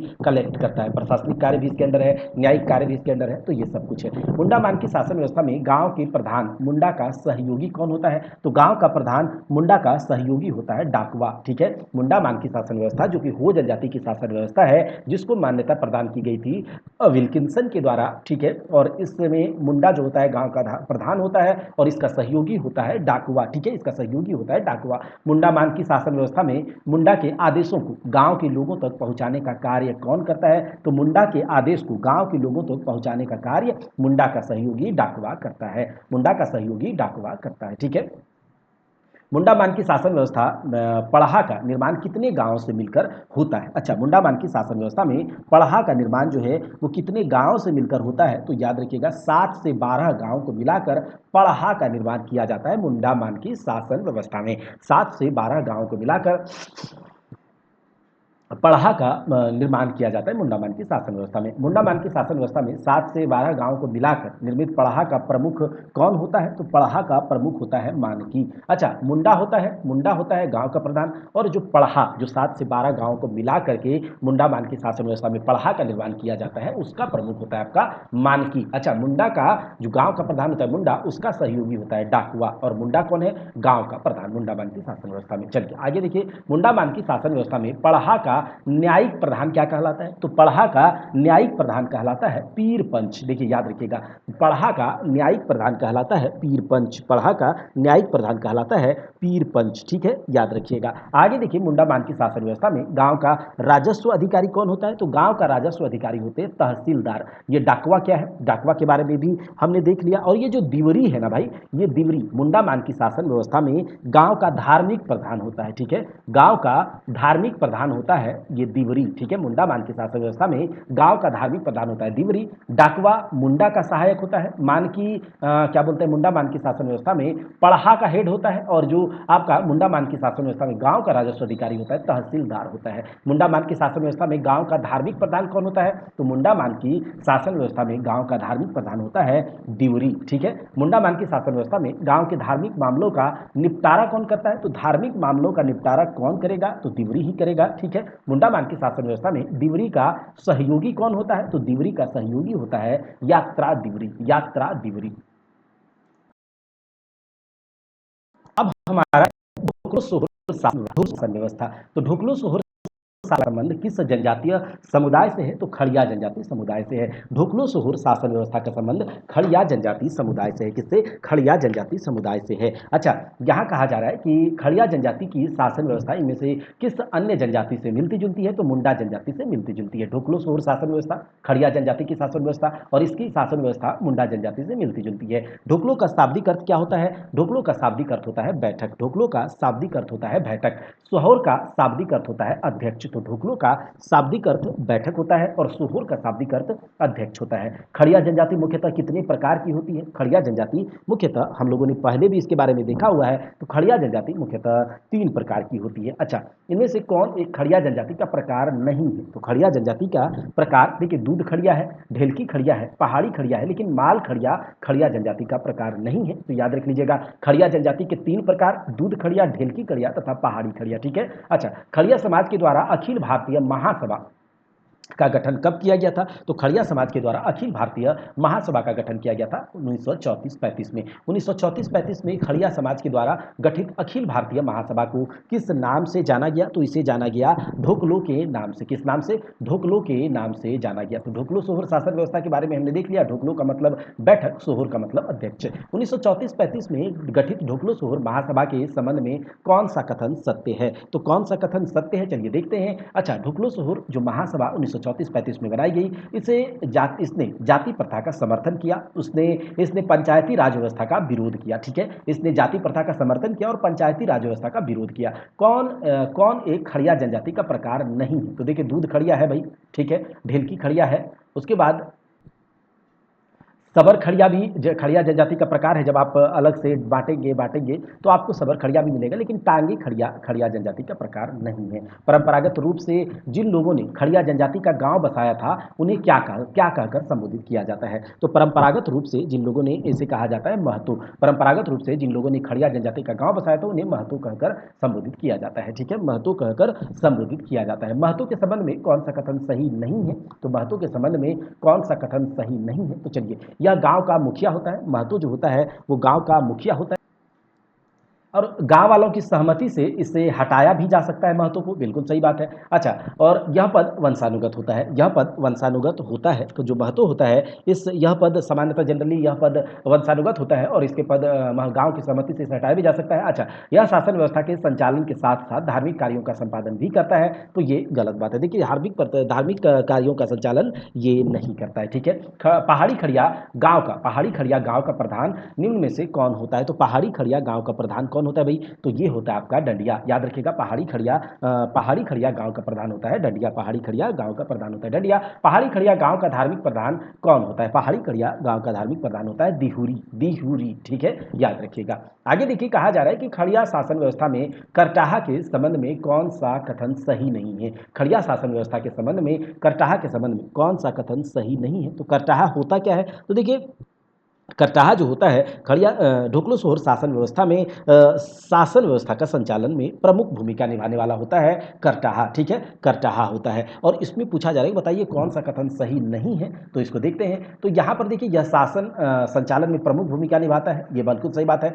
यह पद गांव के किसी ईमानदार एवं न्यायप्रिय व्यक्ति को दिया जाता है, ये भी सही है। अच्छा, महतो के द्वारा इस पद के लिए किसी उपयुक्त व्यक्ति का चयन किया जाता है, ये गलत बात है। इस पद पर नियुक्त होने वाले व्यक्ति का चयन 20 से 25 गांव के पंचायतों के द्वारा मिलकर किया जाता है, ये सही है। ठीक है, ये सही है। इस व्यक्ति मतलब करटाहा जिसको बनाया जाएगा, तो ये शासन व्यवस्था के संचालन में प्रमुख भूमिका निभाने वाला होता है। 20 से 25 गांव के लोग पंचायत में किसी योग्य व्यक्ति को इस पद पर, करटाहा के पद पर नियुक्त किया जाता है। ठीक है। अच्छा, करटाहा को कितना वेतन प्रदान किया जाता है? तो करटाहा को यहाँ पर वेतन की बात करें तो करटाहा को वेतन नहीं दिया जाता है। ठीक है, करटाहा को वेतन नहीं दिया जाता है। ठीक है। अच्छा, प्रत्येक गांव से संबंधित घटनाओं और समस्याओं सोहर को कौन अवगत कराता है? ठीक है, समस्याओं से सोहर को कौन अवगत कराता है? तो सोहर को अवगत कराने वाला है आपका करटाहा है। ठीक है। गांव के विभिन्न विवादों तथा फैसलों से राजा को कौन अवगत कराता है? गांव के विभिन्न विवादों तथा फैसलों से राजा को कौन अवगत कराता है? तो ये करटाहा ही कराता है। गांव के जिन परिवारों को अशुद्ध घोषित किया गया है उनके शुद्धिकरण का कार्य कौन करता है? तो उनके शुद्धिकरण का कार्य करटाहा ही करता है। ठीक है। अच्छा, ढोकलो सोहर शासन व्यवस्था में किसी परिवार के शुद्धिकरण की प्रक्रिया को किस नाम से जाना जाता है? तो उसे कहा जाता है भात भितार। ठीक है, भात भितार। देखिए, ढोकलो सोहर शासन व्यवस्था में अगर किसी परिवार को अशुद्ध करार दे दिया गया है तो शुद्धिकरण की प्रक्रिया कौन कराता है? करटाहा कराता है और इस प्रक्रिया को भात भितार कहा जाता है। क्या कहा जाता है? भात भितार। याद रखिएगा। आगे देख लेते हैं हम लोग कि जो आपका ढोकलो सोहर शासन व्यवस्था में अंतर ग्रामीण विवादों का निपटारा खूंट के द्वारा किया जाता है। ढोकलो सोहर शासन व्यवस्था में अंतर ग्रामीण विवादों का निपटारा खूंट के द्वारा किया जाता है। ढोकलो सोहर शासन व्यवस्था में खूंट का अध्यक्ष होता है खड़िया घाट। ढोकलो सोहर शासन व्यवस्था में खूंट का अध्यक्ष होता है खड़िया घाट। ढोकलो सोहर शासन व्यवस्था में खूंट के अध्यक्ष खड़िया घाट का चयन कैसे किया जाता है? तो खूंट के अध्यक्ष, खड़िया घाट का अध्यक्ष कैसे चुना जाता है? तो ये चुना जाता है किसी करटाहा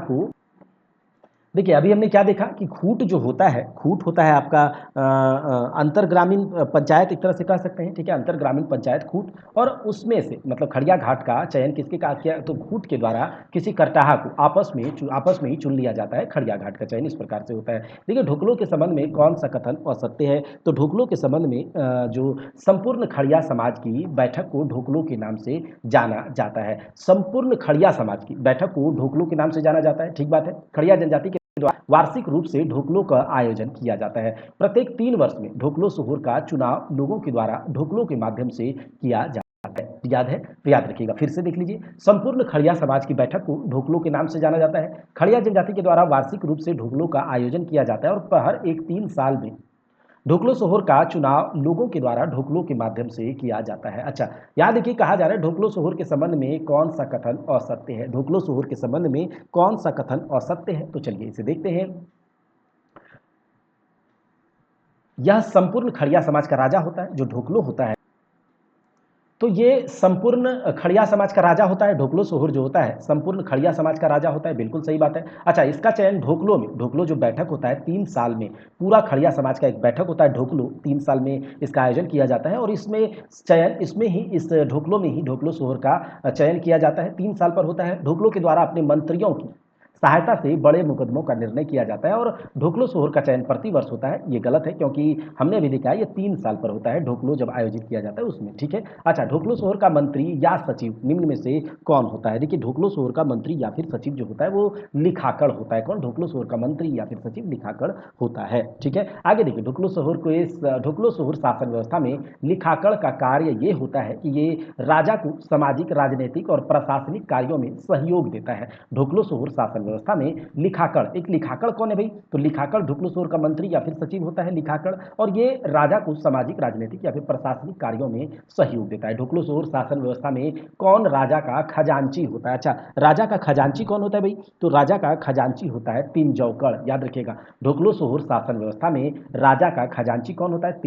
तिजौकड़ होता है। लिखाकड़ कौन होता है? तो ये कह सकते हैं राजा का मंत्री या फिर सचिव, ठीक है, जो कि हमने ऊपर भी देखा इसके बारे में। ढोकलो सोहर शासन व्यवस्था में कौन राजा का सलाहकार होता है? तो राजा का सलाहकार होता है आपका दीवान। पिंजौकड़ कौन होता है? खजांची होता है। लिखाकड़ कौन होता है? राजा का मंत्री या फिर सचिव होता है, ठीक है, ये सब हमने देखा हुआ है। ढोकलो सोहर शासन व्यवस्था में गांव के धार्मिक प्रधान को क्या कहा जाता है? तो गांव के धार्मिक प्रधान को कालो या फिर पाहन कहा जाता है। पिंजौकड़ कौन होता है? खजांची होता है। दीवान कौन होता है? ये हमने भी देखा है कि राजा का सलाहकार होता है और लिखाकड़ कौन होता है? राजा का मंत्री या फिर सचिव होता है, ठीक है, राजा का मंत्री या फिर सचिव होता है। चलिए आगे देख लेते हैं।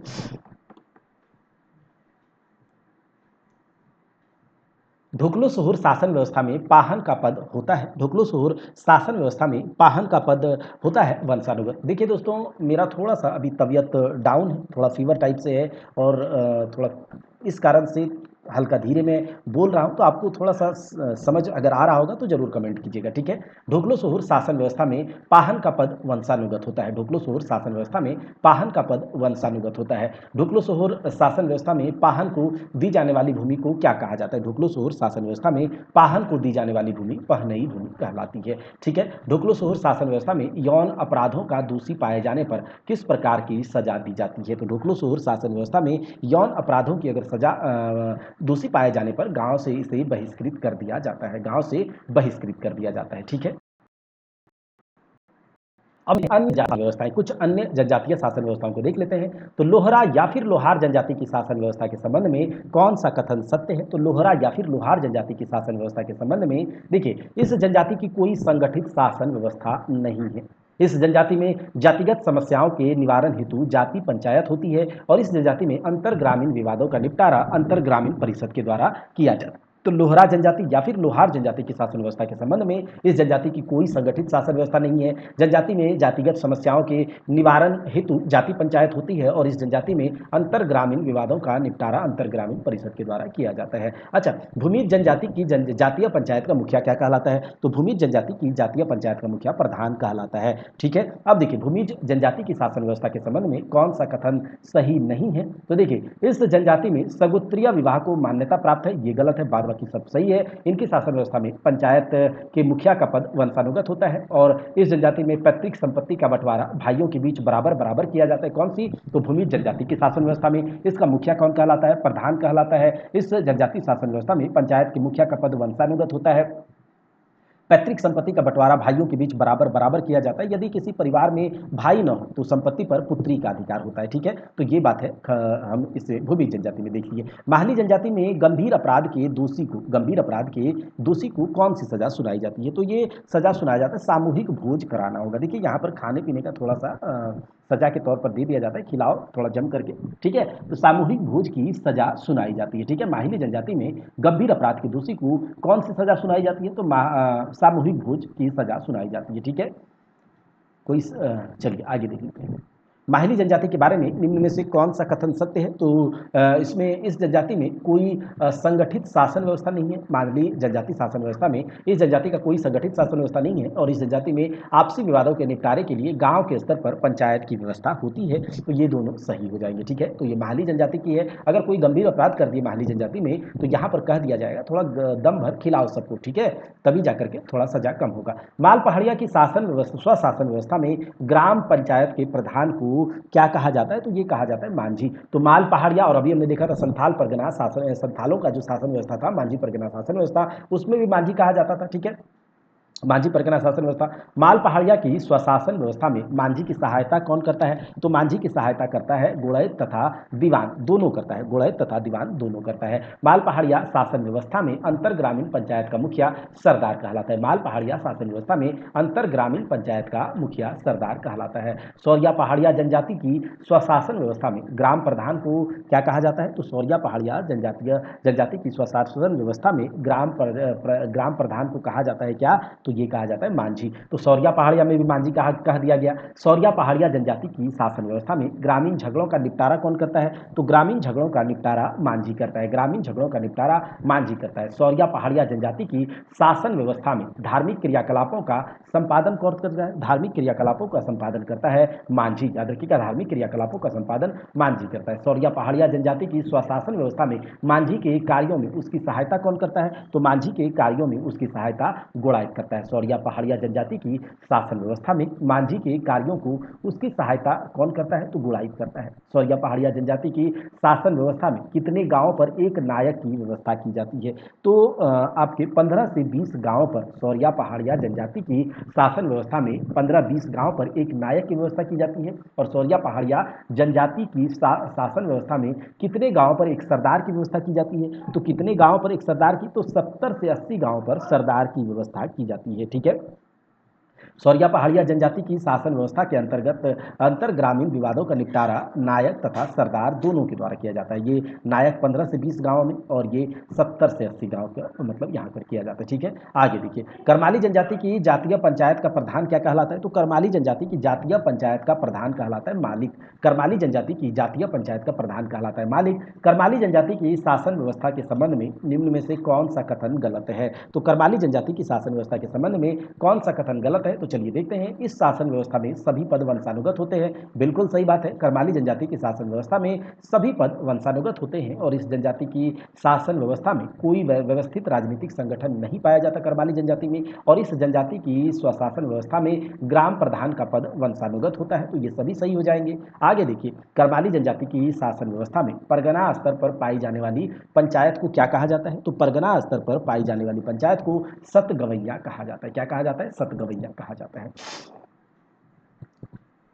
आगे देखिए, कहा जा रहा है करमाली जनजाति की शासन व्यवस्था में अंतर ग्रामीण विवादों का निपटारा किसके द्वारा किया जाता है? तो अंतर ग्रामीण विवादों का निपटारा सतगवैया के द्वारा किया जाता है। ठीक है, सतगवैया के द्वारा किया जाता है। करमाली जनजाति की शासन व्यवस्था में 20 से 22 गांवों पर निर्मित पंचायत को क्या कहा जाता है? तो 20 से 22 गांवों पर निर्मित पंचायत को कहा जाता है बाईसी। क्या कहा जाता है? बाईसी कहा जाता है। ठीक है, 20 से 22 गांवों पर निर्मित पंचायत को बाईसी कहा जाता है। करमाली जनजाति की शासन व्यवस्था में पंचायत के बैठक की सूचना गांव के लोगों तक तक पहुंचाने का कार्य कौन करता है? तो गांव के लोगों तक पहुंचाने का कार्य गोड़ाइत के द्वारा किया जाता है। परहिया जनजाति की जाति पंचायत को भैयारी तथा जाति गुट, याद रखिएगा, परहिया जनजाति की जाति पंचायत को भैयारी तथा जाति गुट दोनों के नाम से जाना जाता है। परहिया जनजाति की स्वशासन व्यवस्था में ग्राम पंचायत के मुखिया को क्या कहा जाता है? तो याद रखिएगा, ग्राम पंचायत के मुखिया को कहा जाता है महतो। परहिया जनजाति की शासन व्यवस्था में ग्राम पंचायत के मुखिया को महतो कहा जाता है।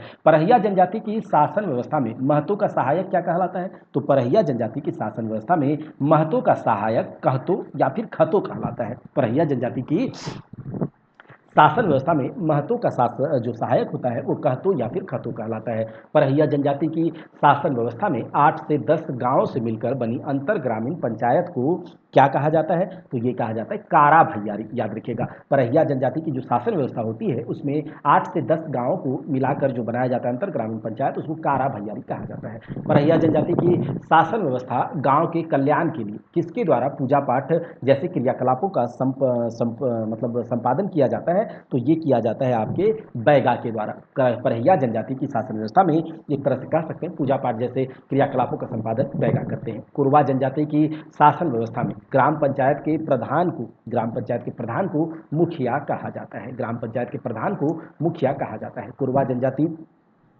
कोरवा जनजाति की शासन व्यवस्था में बड़ा मुखिया के द्वारा अंतर ग्रामीण विवादों का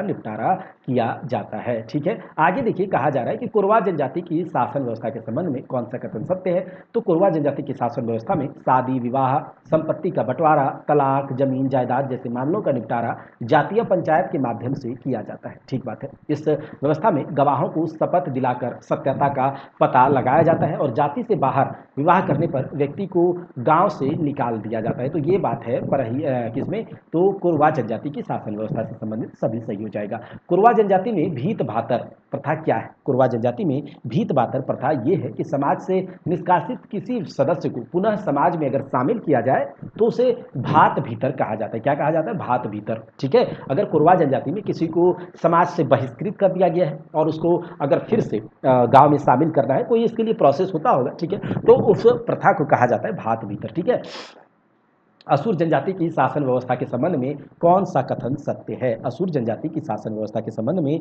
कौन सा कथन सत्य है? तो याद रखिएगा, असुर जनजाति की शासन व्यवस्था के संबंध में इस असुर जनजाति की पंचायत व्यवस्था में महतो, बैगा, पुजार, गुड़ाइत प्रमुख अधिकारी होते हैं। असुर जनजाति की पंचायत व्यवस्था में महतो, बैगा, पुजार, गुड़ाइत ये सब प्रमुख अधिकारी होते हैं। असुर पंचायत में गांव के सभी वयस्क पुरुष सदस्य भाग लेते हैं। इस व्यवस्था में सभी विवादों का निपटारा पंच के माध्यम से किया जाता है। बिरहोर जनजाति के लोग विभिन्न शिकार समूह में बटे होते हैं, जिसे बिरहोर जनजाति के लोग विभिन्न शिकार समूहों में बटे होते हैं, जिसे टंडा कहा जाता है। क्या कहा जाता है? जिसे टंडा कहा जाता है। याद रखिएगा, जिसे टंडा कहा जाता है। चलिए आगे देखते हैं।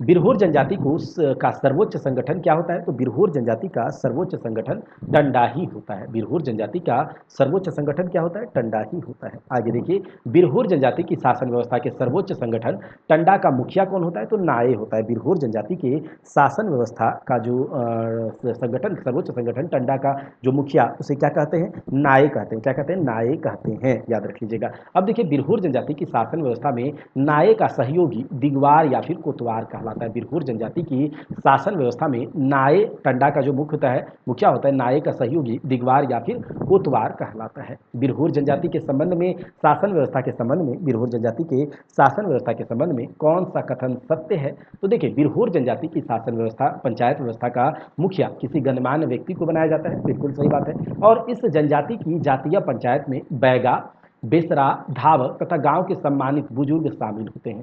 बिरहोर जनजाति की जातीय पंचायत में बैगा, बेसरा, धावक, गांव के सम्मानित बुजुर्ग शामिल होते हैं और इस जनजाति के सभी मामलों का निष्पादन जातीय पंचायत के द्वारा ही किया जाता है। तो ये सभी याद रखिएगा।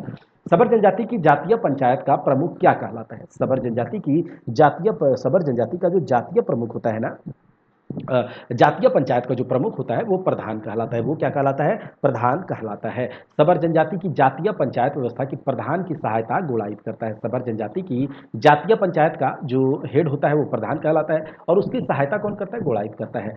सबर जनजातीय पंचायत व्यवस्था में प्रधान के आदर्शों को गांव के लोगों तक पहुंचाने का कार्य कौन करता है? तो ये करता है आपका गुणायित। सबर जनजाति शासन व्यवस्था में प्रधान के आदर्शों को गांव प्रधान के आदेशों को गांव तक पहुंचाने का कार्य कौन करता है? तो गुणायित करता है। किस जनजाति में गांव के प्रधान को गौटिया कहा जाता था? ठीक है, किस जनजाति में गांव के प्रधान को गौटिया कहा जाता था तथा वर्तमान समय में यह पद विद्यमान नहीं है? तो ये बात हो जाएगा खोंड जनजाति से रिलेटेड। ठीक है, खोंड जनजाति में गांव के प्रधान को गौटिया कहा जाता था और यह वर्तमान समय में यह पद विद्यमान नहीं है। ठीक है, याद रखिएगा। अब देखिए कहा जा रहा है कि खोंड जनजाति की शासन व्यवस्था में गांव के सभी विवादों का समाधान गौटिया के द्वारा ही किया जाता था। किसके द्वारा? गौटिया के द्वारा। बथुड़ी जनजाति की परंपरागत पंचायत व्यवस्था का प्रधान क्या कहलाता है? बथुड़ी जनजाति की परंपरागत पंचायत व्यवस्था का प्रधान कहलाता है दोहर। बथुड़ी जनजाति की परंपरागत पंचायत व्यवस्था का प्रधान दोहर कहलाता है। बथुड़ी जनजाति की परंपरागत पंचायत व्यवस्था के संबंध में कौन सा कथन असत्य है? तो देखिए बथुड़ी जनजाति पंचायत व्यवस्था में, शासन व्यवस्था में, परंपरागत पंचायत व्यवस्था में ग्राम पंचायत के प्रधान का पद वंशानुगत होता है। बिल्कुल सही बात है। इस व्यवस्था में बथुड़ी जनजाति की जो पंचायत व्यवस्था है, इस व्यवस्था में अंतर्ग्रामीण पंचायत का मुखिया प्रधान कहलाता है और इस व्यवस्था में सगोत्र विवाह को अपराध माना जाता है। तो बथुड़ी जनजाति शासन व्यवस्था के बारे में हमने क्या देखा कि ग्राम पंचायत के प्रधान का पद वंशानुगत होता है। इस व्यवस्था में अंतर्ग्रामीण पंचायत का मुखिया प्रधान कहलाता है और इस व्यवस्था में सगोत्र विवाह को अपराध माना जाता है। अच्छा, किसान जनजाति की शासन व्यवस्था के संबंध में कौन सा कथन सत्य है?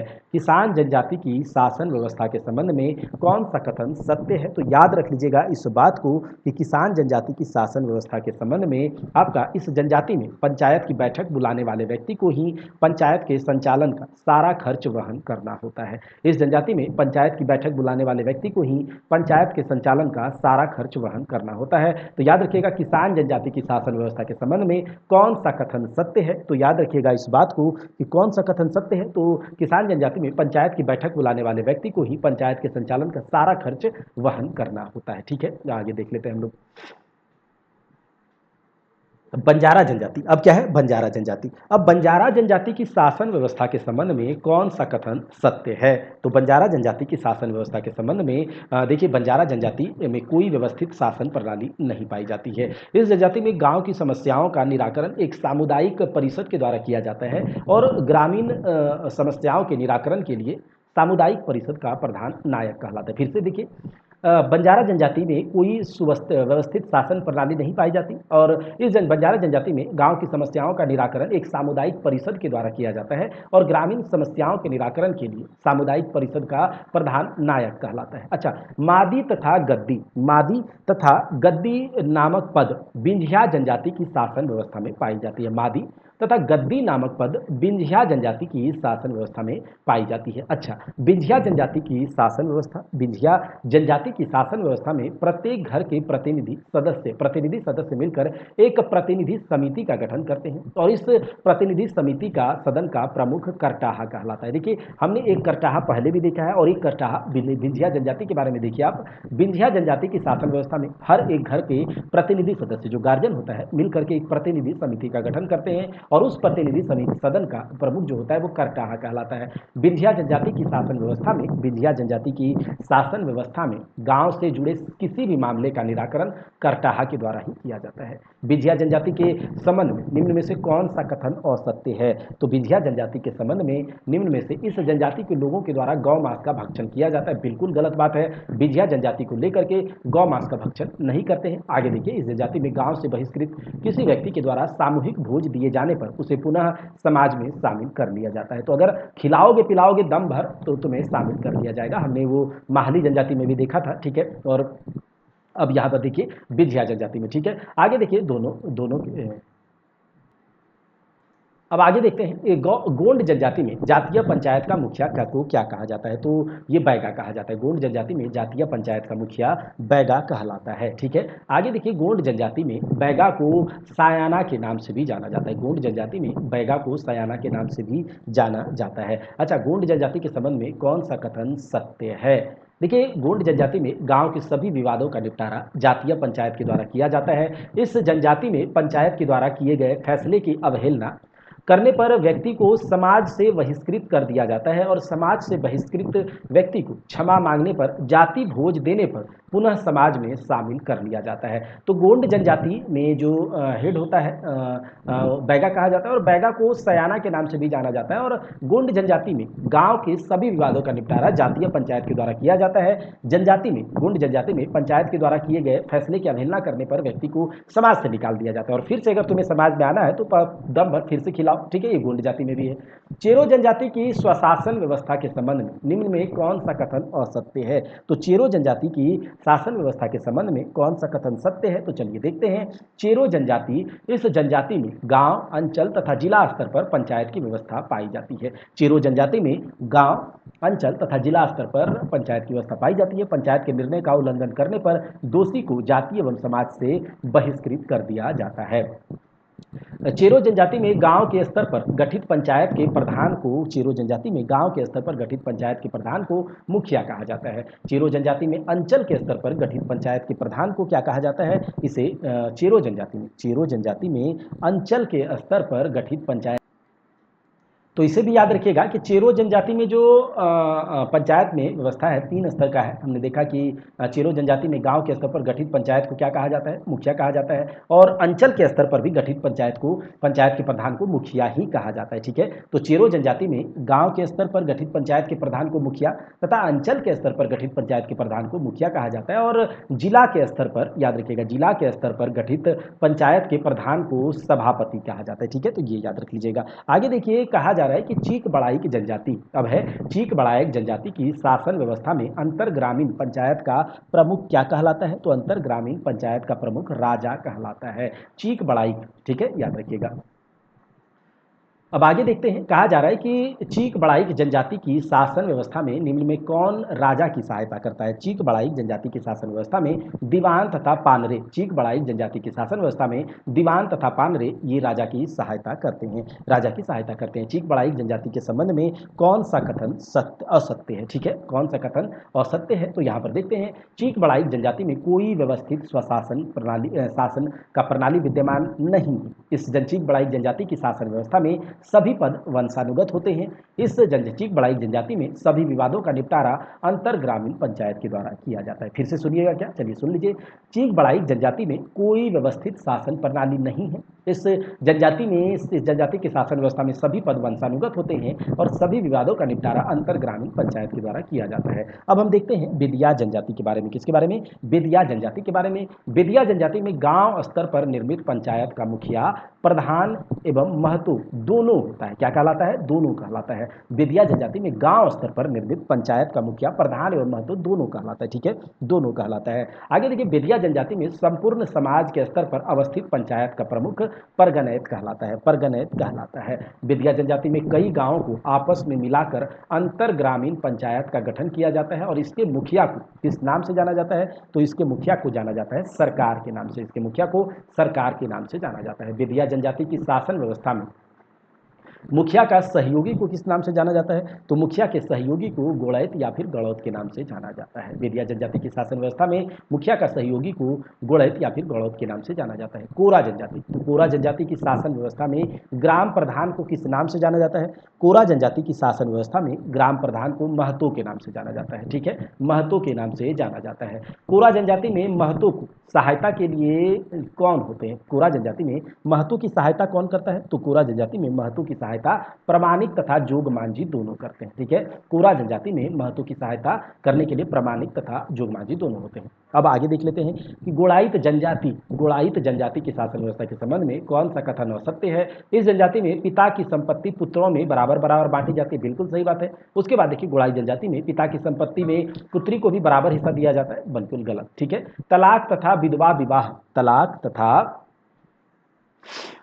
विधवा विवाह के मामले जातीय पंचायत के द्वारा ही सुलझाए जाते हैं, तो ये सही है। तो गोड़ाई जनजाति में क्या देखा, पिता की संपत्ति पुत्रों में बराबर बराबर बांटी जाती है, पुत्री को संपत्ति नहीं दिया जाता और तलाक तथा विधवा विवाह के मामले जातीय पंचायत के द्वारा ही सुलझाए जाते हैं। कंवर जनजाति की शासन व्यवस्था में जातीय पंचायत का मुखिया, कंवर जनजाति की शासन व्यवस्था में जातीय पंचायत के मुखिया को सयाना कहते हैं। और हमने देखा था गोंड जनजाति में भी, ठीक है, ये आप बात याद रखिएगा।